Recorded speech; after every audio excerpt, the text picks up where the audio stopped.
Hi, I'm Mike Heiding with Sonnys Water by Velocity, and today I'm going to show you how to start up your Velocity booster pump system. So first thing you need to do with the booster pump system is make sure that we have water onto the pump and that we are flooded completely through the pump. The easiest way to do that is to open anything downstream from the pump, or you can crack the union and let the pump flood. Once you have the pump flooded, real simply with our Danfoss drive, it's going to open up in a fault state. We just need to hit our stop reset button, and then we can go ahead and hit start, auto on. Once the system is up and running, we want to take this valve. We're going to close the outlet valve, and we're going to wait about 30 seconds and wait for this to shut off and go to sleep and check function. Now that the pump is asleep, we know that everything's functioning properly, and we can go up and open our valve back up.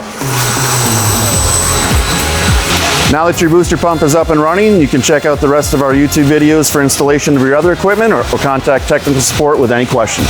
Thank you.